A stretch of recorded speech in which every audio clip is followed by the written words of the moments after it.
சாந்தி புறாவோட வீட்டை கழுகு நாசமாக்கிக்கிட்டே, வெயில் காலம் வந்துருச்சு, காடு வறண்டு போறதுக்கான வாய்ப்பும் இருக்கு. இத்தனை காட்டுல ஒண்ணுமா தைரியமா வாழ்ந்துகிட்டு இருந்த நாங்க எல்லாரும் இப்ப அத பார்த்து பயந்து வேற காட்டுக்கு போக வேண்டிய நிலைமை வந்துருச்சு. ஆனா இங்க இருக்கிற யாரும் இந்த காட்டை விட்டு வேற காட்டுக்கு போக கூடாது. அப்புறம் இவங்க எல்லாரையும் நான் எப்படி சாப்பிடுறது? இந்த காட்டுல இருக்கிற காக்கா, புறா, கிளி, கொக்கு எல்லாரையுமே நான் செஞ்ச பிளான் படி என் வீட்டுக்கு கடத்திட்டு போய் நான் சாப்பிட போறேன். அதுக்கப்புறமா நான் ஒரு நாள் செத்துருவேன் அப்படின்னு சொல்லி கழுகு அந்த வீட்டை இடிச்சுக்கிட்டு இருந்துச்சு. அப்பதான் அந்த காட்டுக்கு சாக்லேட் சாப்பிட்டுக்கிட்டே ஒரு குருவி வந்துச்சு. திசைகளை பார்த்துக்கிட்டே முன்னாடி போய்கிட்டு இருந்துச்சு. அந்த குருவிக்கு நிறைய மந்திர சக்திகள் இருக்கு. ஆனா அது வெளியில யாருக்கும் தெரியாத அளவுக்கு அது கவனமா இருந்துச்சு. எனக்கு மந்திர சக்தி இருக்குன்னு தெரிஞ்சதுன்னா இந்த காட்டுல இருக்கிற யாரும் என் கூட நட்பா பழக மாட்டாங்க. என்ன தேவதையா மாத்திடுவாங்க, பூஜைகளை செய்வாங்க, என் கூட பேச யாரும் வரமாட்டாங்க.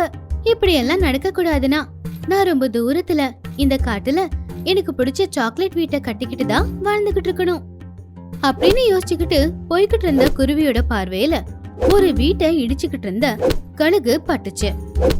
அப்பதான் குருவிக்கு அந்த கழுகோட என்னங்கிறது தெரிஞ்சுது. என்னோ எனக்கு புரிஞ்சு போச்சு. ஆனா அத நடக்க நான் விட மாட்டேனே. இந்த பறவைங்களோட வீட்டை எல்லாம் பாழாக்கி உன் வீட்டுக்கு அவங்கள கூட்டிட்டு போய் அவங்கள சாப்பிடலான்னு நினைக்கிறேன். அத நான் நடக்க விட மாட்டேன் அப்படின்னு அந்த குருவி யோசிச்சுக்கிட்டு இருக்கும் போதே வீடு முழுசாத்தையுமே இடிச்சு மொத்தத்துல சாந்தி புறாவோட வீட்டை நான் இடிச்சு தள்ளிட்டேன். அது அதோட வீட்டை பார்த்து எப்படியுமே அழும். அப்போ நான் எதுவும் தெரியாத மாதிரி அங்க வந்து அதை சமாதானப்படுத்தி என் வீட்டுக்கு கூட்டிட்டு போய் மென்னு தின்னு முழுங்கிடுறேன் அப்படின்னு சொல்லி கழுகு அங்க இருந்து போயிடுச்சு. அது எல்லாத்தையும் பாத்துக்கிட்டு இருந்த அந்த குருவி அந்த வீட்டு பக்கத்துல வந்துச்சு. அந்த வீட்டை கவனிச்சுது. என்னுடைய மந்திர சக்தியால இந்த வீட்டை என்னால நொடியில சரி பண்ணிட முடியும். ஆனா நான் அப்படி பண்ண மாட்டேன்.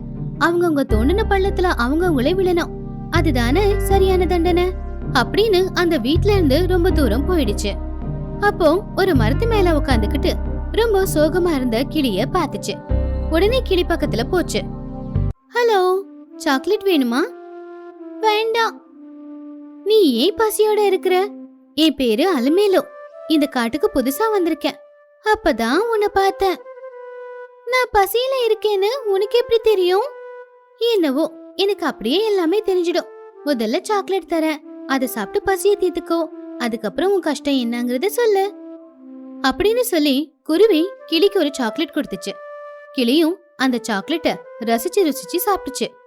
இவ்வளவு பசியில இருக்க அப்படியே வேண்டான்னு சொன்ன? இது வெயில் காலம் இல்லையா?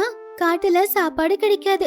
அது மட்டும் இல்ல, அந்த கழுகு என்னுடைய வீட்டை இடிச்சு தள்ளிட்டு என்ன சாப்பிட பிளான் போடுது. எத்தனை தடவை என்ன பிடிக்க முயற்சி பண்ணுச்சு. ஆனா நான் அவன்கிட்ட மாட்டாம எப்படியோ தப்பிச்சிட்டேன். நான் தான் வந்துட்டேன்ல, இனி எதுவும் நடக்காது. என்னோட பசி தீர்ந்துச்சு. மங்காவோட பசியை தீர்க்கணும். இந்த மங்கா யாரு அப்படின்னு குருவி கேட்டதும் கொக்கு பத்தி சொல்லி குருவியையும் அங்கிருந்து கூப்பிட்டுக்கிட்டு கவலையில இருந்த கொக்கு பக்கத்துல போச்சு. குருவி கிட்ட கிளி கொக்க அறிமுகப்படுத்துச்சு. இந்த சாக்லேட் சாப்பிடுங்க, பசி தாகம் எல்லாமே போயிடும் அப்படின்னு சொன்னதுமே கொக்கு அந்த சாக்லேட்டை வாங்கி சாப்பிட்டுச்சு. கொஞ்ச நேரத்துல பசி தாகம் ரெண்டுமே தீந்து போனதுனால கொக்கு ரொம்பவும் சந்தோஷப்பட்டுச்சு. அப்படி அது மனசு சந்தோஷப்பட்டதுக்கு அப்புறமா இப்போ அந்த கழுகோட பார்வை சாந்தி புறா மேல விழுந்திருக்கு. தெரியும், நான் எல்லாத்தையும் பார்த்தேன். கிளி, எப்படியாவது காக்காவையும் புறாவையும் நாம காப்பாத்தியாகணும். பயப்படாதீங்க, கவலைப்படாதீங்க. இப்ப அவங்க ரெண்டு பேரும் எங்க இருக்காங்க, எப்படி இருக்காங்கன்றது தெரிஞ்சுக்கணும், வாங்க அப்படின்னு சொன்னதுமே கிளியும் கொக்கும் குருவிய கூப்பிட்டுக்கிட்டு அவங்கள தேடி போய்கிட்டு இருந்தாங்க.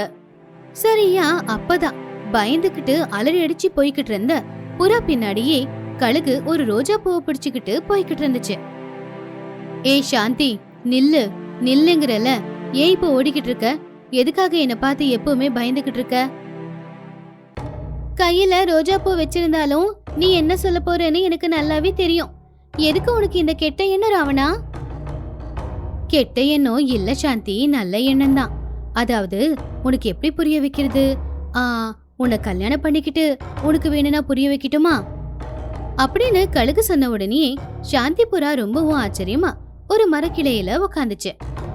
அப்போ கழுகும் அதே கிளையில சாந்திபுர பக்கத்துல வந்து உக்காந்துச்சு. என்னது, நீ என்ன கல்யாணம் பண்ணிக்க போறியா? ஆமா, என் ஆசை அதுதான். அந்த விஷயத்த சொல்லலான்னு தான் பூ எடுத்துக்கிட்டு உன் பின்னாடியே வந்தா நீ என்னை பார்த்து பயந்து இப்படி ஓடிக்கிட்டு இருக்கிறியே. உன்னை பார்த்தாலே எனக்கு பயமா இருக்கு. இதுல உன் கூட சேர்ந்து ஒன்னா வாழணுமா? எனக்கு எதுக்கு அந்த தலையெழுத்து? எனக்கு அந்த நரக வாழ்க்கை தேவையில்லை. நீங்க இருந்து போயிடு. இப்படி சொன்னா எப்படி சொல்லு? என் உருவத்தை பார்த்தா பயமா தான் இருக்கும், நான் இல்லைன்னு சொல்லலையே. ஆனா என் கூட பழகி பார்த்தா தானே என் மனசு என்னங்கறதே புரியும். நீ என்கிட்ட பேசினா தானே உனக்கு என்ன பிடிக்குமா இல்லையானே உனக்கு தெரியும். நீ எவ்வளவு சொன்னாலும் எனக்கு புரிய போறதில்ல. எனக்கு கொஞ்சம் டைம் வேணும். இப்ப திடீர்னு பதில் கேட்டா சொல்ல முடியாது. உனக்கு எவ்வளவு நேரம் வேணுமோ எடுத்துக்கோ. நல்லா யோசிச்சு என்ன கல்யாணம் பண்ணிக்க சம்மதம் அப்படின்னு மட்டும் சொல்லு. அதுக்காக நான் வேணும்னா காத்துக்கிட்டு இருக்கேன். சரி, டைம் கொடுத்திருக்கல, யோசிச்சுட்டு அப்புறம் சொல்றேன் அப்படி சொல்லி சாந்தி புறா அங்கிருந்து போயிடுச்சு. அப்படி போய்கிட்டு இருக்கிற சாந்தி புறாவை பார்த்து, சே, பூவோட வந்தாலும் பிளான் ஒர்க் அவுட் ஆகலையே.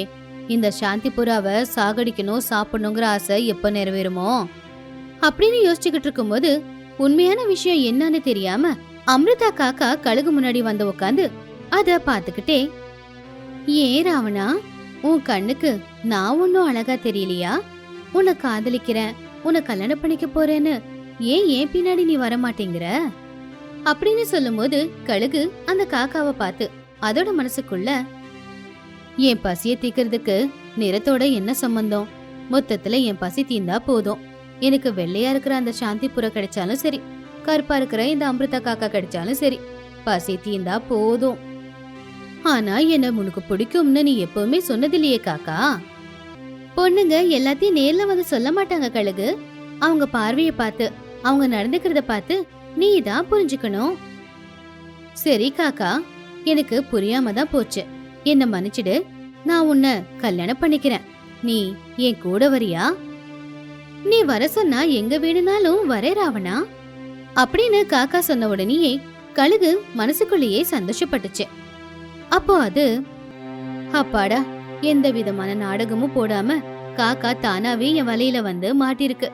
இன்னும் 2-3 நாள் வரைக்கும் சாப்பிடுற சாப்பாட்டுக்கு எந்த கஷ்டமும் இல்லாம நான் இருக்கலாம் அப்படின்னு யோசிச்சுக்கிட்டு இருக்கும்போது கிளி அங்க வந்து காக்காவை அங்க இருந்து கூட்டிட்டு போச்சு.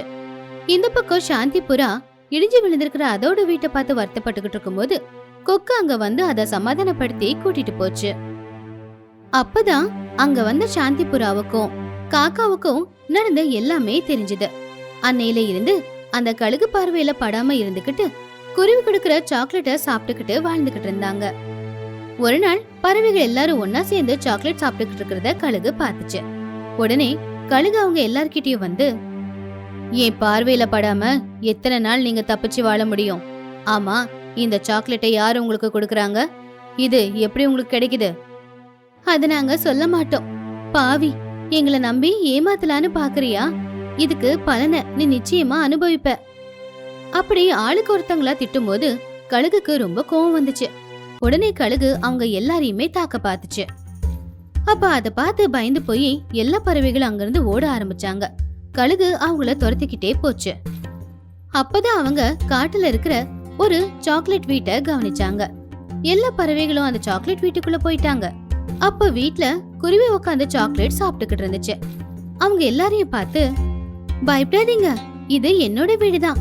இந்த சாக்லேட் வீட்டுல சில்லுன்னு இருக்கும், பசி தாகம் கூட இருக்காது அப்படின்னு சொன்னதும் கொஞ்சம் கூட லேட் பண்ணாம எல்லா பறவைகளும் குருவியோட அந்த சாக்லேட் வீட்டுக்குள்ள போயிட்டாங்க.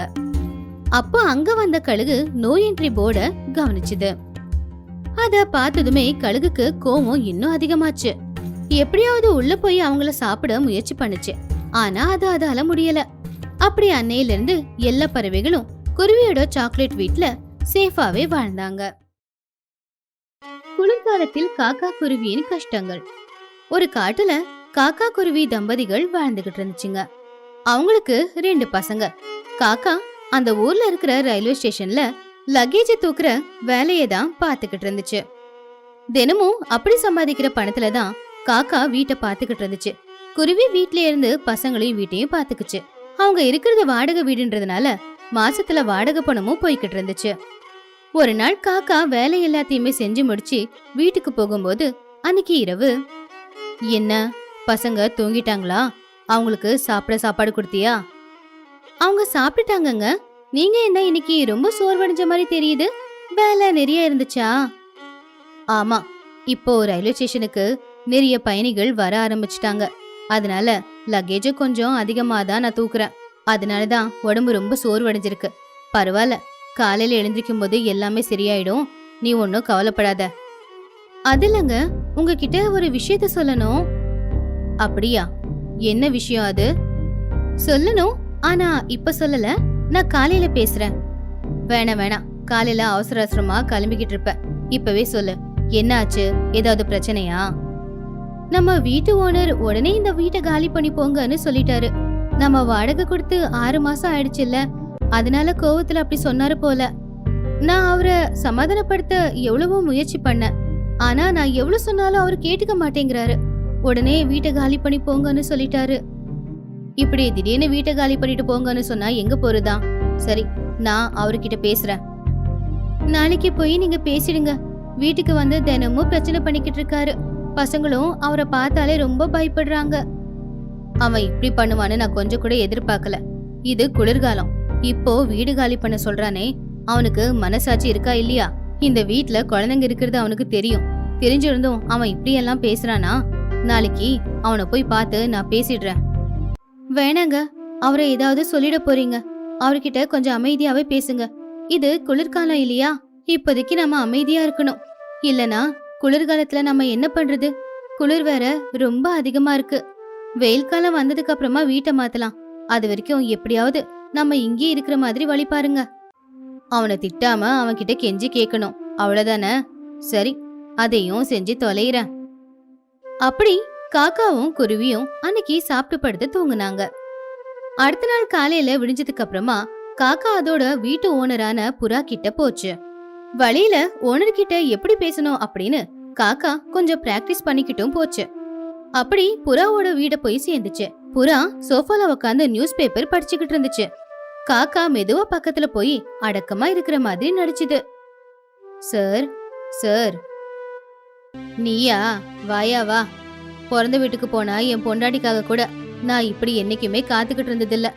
ஆனா உனக்காக தான் ரொம்பவே நான் காத்துக்கிட்டு இருந்தேன். உன் வீட்டுக்கு போய் பிரச்சனை பண்ணலனா நீ தான் வரமாட்டியே. என்ன சார் இப்படிலாம் சொல்றீங்க? 6 மாசமா வாடகை பணம் கொடுக்கல, வந்து ஒரு பதிலையும் சொல்லல. வீட்டுக்கு வந்து சண்டை போட்டதுனால தான் வந்திருக்க. சரி சரி, இப்போ அது வந்தியே, எங்க என்னோட 6 மாசத்து வாடகை பணம்? சார், அது வந்து நான் பணத்தை எடுத்துட்டு வரல சார். ஓ, வீட்ல உன் பொண்டாட்டி கிட்ட கொடுத்துட்டு வந்திருக்கியா? சரி சரி, அப்புறமா அந்த பக்கமா போகும்போது நானே போய் வாங்கிக்கிறேன். அது இல்ல சார், வீட்ல என் பொண்டாட்டி கிட்ட காசு கொடுத்து வைக்கல. இன்னொரு 2 மாசம் நீங்க அவகாசம் கொடுத்தீங்கன்னா மொத்தமா 8 மாசத்தோட வாடகை பணத்தை நான் உங்களுக்கு எப்படியாச்சும் கொடுத்துடுறேன். நீ என்னப்பா என் வீட்டு மருமவனா? உனக்கு நான் இலவசமா என் வீட்டை கொடுக்கறதுக்கு? இங்க பாரு, என் பொண்டாட்டி பேச்சே நான் கேட்க மாட்டேன். நீ சொல்றத நான் ஏன் கேட்கணும்? உனக்கு 2 நாள் அவகாசம் கொடுக்குறேன். பேசாம பொட்டி படிக்க எல்லாத்தையுமே கட்டிட்டு ஓடி போயிடு. சார் சார், கொஞ்சம் மனசாட்சியோட பேசுங்க சார். இது குளிர்காலம், எனக்கு பசங்களும் இருக்காங்க. இந்த நேரத்துல திடீர்னு போக சொன்னா நான் உங்களை கூட்டிக்கிட்டு எங்க சார் போக முடியும்? குளிர்காலமா இருந்தா என்னையா பண்ண சொல்ற? இப்ப குளிர் எடுக்குது குளிர்காலம்னு சொல்ற, நாளைக்கு புலி வருது புலிகாலம்னு சொல்லுவ. இப்படியே ஏதாவது ஒண்ணு சொல்லி சொல்லி என் வீட்டுல அப்படியே இருக்கலான்னு பாக்குறியா? இந்த பேச்செல்லாம் இங்க வேணாம். நீங்க காலி பண்ணி தான் ஆகணும். நீங்களாவே வீட்டை காலி பண்றீங்களா, இல்ல நானே வந்து கழுத்தை பிடிச்சி வெளியே அனுப்பவா? மரியாதையா 2 நாள்ல வீட்டை காலி பண்ணி போயிடுங்க. அதுக்கப்புறம் என்ன பண்ணணுங்கிறது எனக்கு நல்லாவே தெரியும். சரி சரி, கிளம்பு. அப்படி புறா சொன்னதை கேட்டு காக்கா ரொம்பவும் வருத்தப்பட்டுச்சு.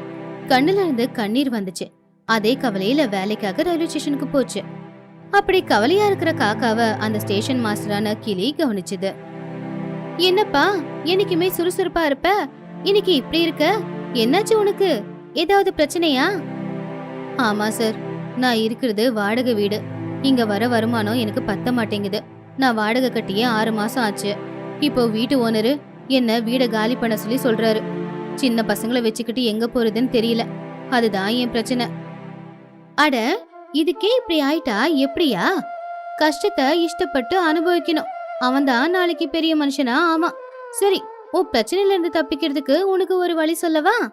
நம்ம ரயில்வே ஸ்டேஷன்ல கெட்டு போன போகி பெட்டி எல்லாத்தையுமே அங்க கடைசியில வச்சிருக்கோம் இல்லையா, அதெல்லாம் அப்படியே இருக்கு.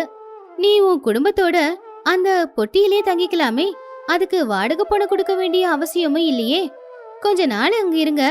அதுக்கப்புறம் ஒரு நல்ல வீடு கிடைச்சதுக்கு அப்புறமா அங்க இருந்து போயிடுங்க. கஷ்டத்துல இருக்கிற எனக்கு நீங்க உதவி செய்றீங்க. இந்த உதவியை நான் மறக்கவே மாட்டேன். அப்படி சொல்லி காக்கா சந்தோஷமா அதோட வீட்டுக்கு போச்சு. பொண்டாட்டிக்கிட்ட நடந்த எல்லாத்தையுமே சொல்லி 2 பேரும் அங்கிருந்து கிளம்புனாங்க. வாடகை வீட்டை காலி செஞ்சு அந்த ரயில்வே பெட்டிக்குள்ள போயிட்டாங்க. குருவி பசங்களோட அந்த பெட்டிக்குள்ளேயே தங்குச்சு. ரயில்வே ஸ்டேஷன்ல காக்கா வேலை செஞ்சுக்கிட்டே அதோட குடும்பத்தையும் பாத்துக்கிட்டு இருந்துச்சு. ஆனா இது குளிர்காலம்ன்றதுனால அந்த போகிக்குள்ள ரொம்பவே குளிர் எடுத்துச்சு. ஏங்க, பசங்களை குளிப்பாடுறதுக்கு கூட இங்க ரொம்ப கஷ்டமா இருக்குங்க. தண்ணி வசதி இங்க இல்லல்ல. அட, இதுக்கு போய் வருத்தப்பட்டா எப்படி சொல்லு? இது எல்லாத்தையும் நான் பாத்துக்கிறேன். அதோ அங்க ஒரு போர் இருக்கு பாரு, அங்க தண்ணி வரும், அங்க பசங்களை குளிப்பாட்டிடுறேன் அப்படின்னு காக்கா அதோட பசங்களை அந்த போர் கிட்ட கூட்டிட்டு போய் அங்க குளிக்க வச்சுது. அதுக்கப்புறம் காக்காவும் அங்கேயே போய் குளிச்சுது.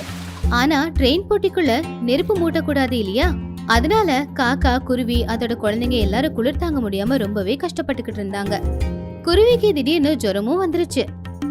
என்னங்க இது, குளிர்காலத்துல என்னால இங்க இருக்கவே முடியலங்க. பசங்களும் ரொம்பவே கஷ்டப்படுறாங்க. அவங்களால மட்டும் குளிர் தாங்க முடியுமா? என்னங்க பண்றது? எனக்கு தெரியும், ஆனா என்னால எதுவுமே பண்ண முடியல. உனக்கு இங்க வந்ததுக்கு அப்புறம் தான் ஜுரம் அடிக்குது.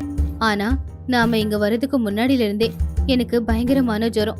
நீ வருத்தப்படுவேன்னு தான் உன்கிட்ட நான் சொல்லல. எனக்கு என்ன ஆனாலும் நான் வேலைக்கு போய் தான் ஆகணும். இல்லனா உங்க எல்லாரையும் நான் எப்படி பாத்துப்பேன்? ஆனா எனக்கு எவ்வளவு கஷ்டம் வந்தாலும் வீட்டுக்கு வந்து உங்களை பார்த்தா என் கஷ்டம் எல்லாம் பறந்துடும். உன்னுடைய சிரிப்பு, பசங்க கூட அப்படியே விளையாடுறது, இது எல்லாமே என்னுடைய வலிய மறக்க வச்சிடும். இன்னும் கொஞ்ச நாள் தான், நீ பொறுமையா இரு. அந்த கடவுள் தொடர்ந்து கஷ்டத்தை கொடுக்கறானா நமக்கு ஒரு நல்ல வாழ்க்கையை அமைச்சு கொடுக்க போறான்னு தான் அர்த்தம். நிச்சயமா ஒரு நாள் அந்த கடவுள் நமக்கு நல்ல வாழ்க்கையை கொடுப்பான். அது வரைக்கும் நாம பொறுமையா தான் இருந்தாகணும் அப்படின்னு கவலையா சொல்லிட்டு காக்கா அங்கிருந்து பறந்து போச்சு. அதுக்குள்ள ஸ்டேஷன் மாஸ்டரோட ரூமுக்குள்ள திடீர்னு தீ விபத்து ஏற்பட்டுச்சு. அத கவனிச்சதும் காக்கா உடனே உள்ள போய் தீல கஷ்டப்பட்டுக்கிட்டு இருந்த கிளிய காப்பாத்தி வெளியில கூட்டிட்டு வந்தாரு. அப்படி கிளியும் தப்பிச்சிடுச்சு. நேரத்துக்கு சரியா கடவுள் மாதிரி வந்து என் உயிரை காப்பாத்திருக்க. உனக்கு என்ன செஞ்சாலும் தப்பில்ல. ஐயோ, அப்படிலாம் சொல்லாதீங்க. நீங்க எவ்வளவு உதவி செஞ்சிருக்கீங்க. இன்னும் 2 நாள்ல எனக்கு டிரான்ஸ்பர் வந்துடும். இந்த ஊர்லயே அதிக நாள் இருந்ததுனால ஒரு வீட்டை கட்டிக்கிட்டேன். அந்த வீடு இப்ப சும்மா தானே இருக்கு. பேசாம நீ உன் குடும்பத்தோட அந்த வீட்டுக்கு வாழ போயிடு. வீட்டுக்கு முன்னாடியே ஏதாவது கடையை வச்சு வியாபாரத்தை ஆரம்பி. அப்ப உன் குடும்பமும் சந்தோஷமா இருக்கும்ல. ரொம்ப சந்தோஷம் சார். என் உயிரை காப்பாத்துன நீ உனக்கு இது கூட செய்யலனா எப்படி சொல்லு? இப்பவாவது கொஞ்சம் சிரிய. கிளி சொன்னதை கேட்டு காக்கா சிரிச்சுது. உடனே குருவி கிட்ட போய் விஷயத்த சொல்லுச்சு. குருவியும் அதை கேட்டு சந்தோஷப்பட்டுச்சு. 2 நாள் அந்த ட்ரெயின்ல தான் இருந்தாங்க. கிளி டிரான்ஸ்பர் ஆகி போனதுக்கு அப்புறமா காக்காவோட குடும்பம் கிளியோட வீட்டுக்கு போச்சு. குருவி அந்த வீட்டை பார்த்து ரொம்ப சந்தோஷப்பட்டுச்சு. காக்கா அந்த வீட்டுக்கு முன்னாடி ஒரு டிஃபன் சென்டர் ஓபன் பண்ணதுனால அங்க நிறைய பேர் வந்து சாப்பிட ஆரம்பிச்சாங்க. அதுல வருமானமும் நல்லா வர்றதுனால காக்கா தன்னுடைய மனைவி குருவிய, தன்னோட 2 பசங்களையும் எந்த ஒரு குறையும் இல்லாம நல்லபடியாவே பாத்துக்குச்சு.